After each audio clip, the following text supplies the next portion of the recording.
This is the briefing for Friday, May 30th. Well, as I've been discussing in the weekday briefings, the indices are really just in a trading range. It's really kind of difficult to trade, and you can see these are 60-minute charts of the spiders, the Qs, and the IWM, and you can see the buying and selling tails that occur even in each hourly candle. The market is basically unsure of whether value is higher or lower. Now, yesterday I did talk about the possibility of watching what happens with the Qs because we had this rotation right through here that was right at the upper extreme of this area of rotation, multiple time frames, that suggested potentially if there was a breakout, assuming there was follow through, not like this false breakout, but that would be the potential for a decent trade. There was some news events out today, some of them positive, some of them not so positive, and I think the market is just getting jerked around because it's really driven by these news events that occur every day, sometimes during the trading day and sometimes afterwards. But what's most important is where the ranges that we're seeing right now in terms of the upper and lower key reference areas, and then potentially looking for a high reward to risk trade that would break out of these trading ranges. Now this is the spiders, the SPY. You can see the upper extreme comes in right around 595. We've got a lower extreme that comes in around 576. Now, today we broke through this range here and it looked like we're going to potentially test this lower extreme at 576, but of course buying came in, drove the market all the way back up. So really the market is fairly volatile and it really is not in search of value, at least at this point in time. So as we look at where we are, the Russell, the IWM is really in the middle of the range. Breaking out of this area of rotation gives an opportunity to test 210.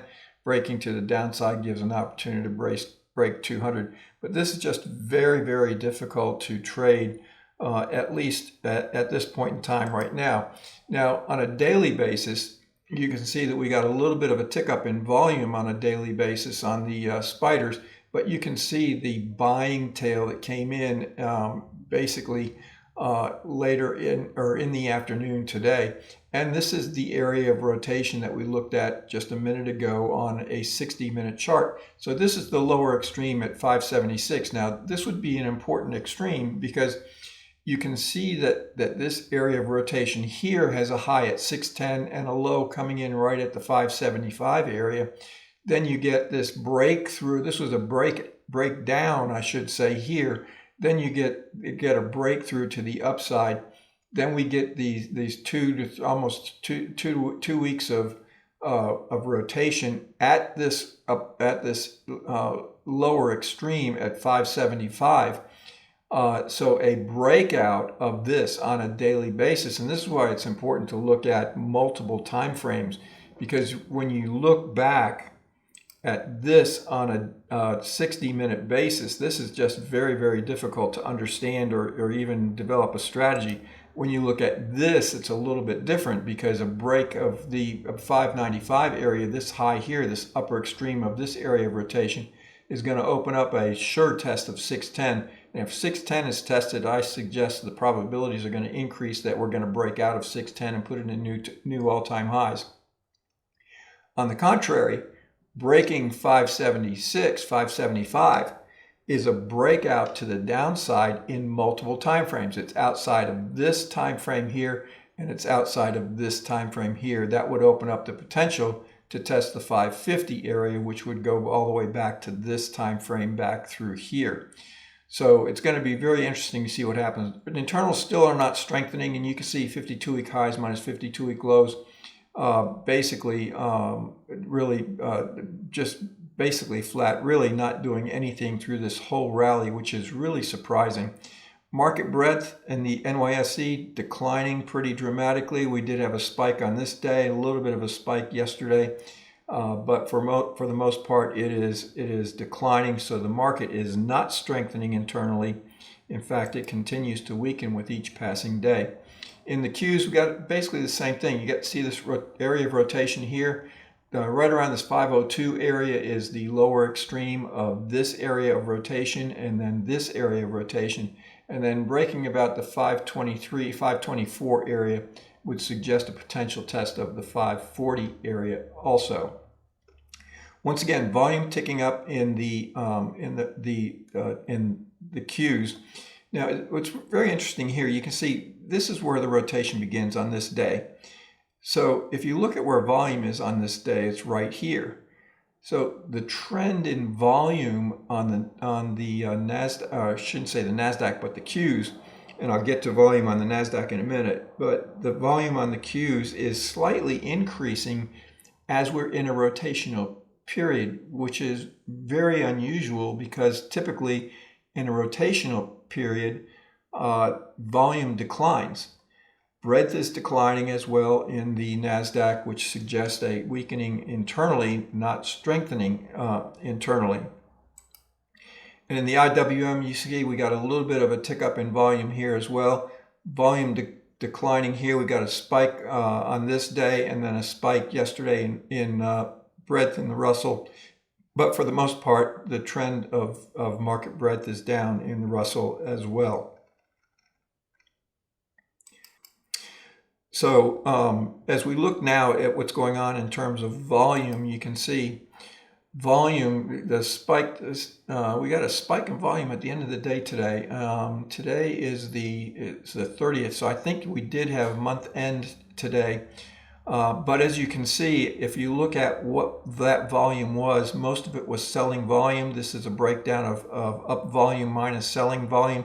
So you can see there's 304 billion more shares trading lower as opposed to higher in the NYSE. And then of course we had a really, you can see the numbers here for the Nasdaq in terms of down volume as opposed to up volume. So basically what this tells us is the market is still not strengthening internally. We need to be concerned about any breakout to the upside, that we might get a false breakout, just as we got on this day here, breaking out of this area, and the same thing with the Qs in this area as well. Let's look at where we are in terms of the percentage of stocks above their 50 and 200-day moving averages. Certainly in the S&P 500 50-day moving averages, there's 62% are above the 50-day moving average, and only about 38% are above their 200-day moving average. This is looking a little more impressive. This is not, because if you look at this is where the all-time high was, and you can see where the percentage of stocks above the 200-day moving average was running around the 54-55% range. It's down at 38% right now. So this does still suggest some weaknesses, even though the percentage of stocks above the 50-day moving average appears to be strengthening. This is going to lag this, but I still want to keep an eye on what's happening here as well. In terms of, that happened to be I said it was the S&P 500, but it was the NASDAQ. And then this is the S&P 500. You can see it's basically doing the same thing. Pretty impressive in terms of the percentage of stocks above the 50-day moving average, about 70%, but above the 200-day moving average, still lagging around 47%. Once again, looking at where it was at the all-time highs, you can see this right through there. And then in the Russell, you can see the Russell is really lagging, only 30% above the 200-day moving average. So I think that basically going forward, this is a market that's still driven by news events, and that's why we're getting all the volatility that we're seeing on a daily basis, going back to the hourly charts here. So you can see that there's just a lot of back and forth movement based on what news comes out at what time. So market really hasn't settled down yet. Now, I want to just kind of mention one other thing. I was looking at the metals today, and typically this is silver, this is SLV, and I thought, well, this potentially has an opportunity. Now you can see the area of rotation that it's been in. This goes all the way back to really right here. Right here would be the breakout of that. So that's September 11th of 2024. So you can see the rotational pattern that it's been in since that period of time. But now we're pretty close to the upper extreme, and now you can see this shorter term time frame of rotation as well. This is an upper extreme of about $30.60. This is a lower extreme of about $29. Now we're getting this small, even shorter time frame rotation at this upper extreme. I'm going to be keeping a watch on this. Now, my trend lines also have set up alerts. So I'm going to get an alert if silver breaks, SLV breaks the 30.50 area. That's going to open up trading up to the 31.50 area, which potentially would then offer the possibility of breaking out of this area of rotation, which could be a fairly good move. On the other hand, breaking 29 would suggest a breakdown in silver and open up the possibility of testing this lower extreme at 26 once again. So we get another complete round of rotation, as you can see. Volume ticking up. We had a buying tail that came in today. So it's going to be interesting. I'll just kind of throw this out as something else to maybe keep on your radar screen and maybe set up some alerts, because if we do get a breakout of this area here, I think it's potentially going to be a big move in the silver market. Just a thought. Have a great weekend, and I'll pick this back up on Monday for subscribers.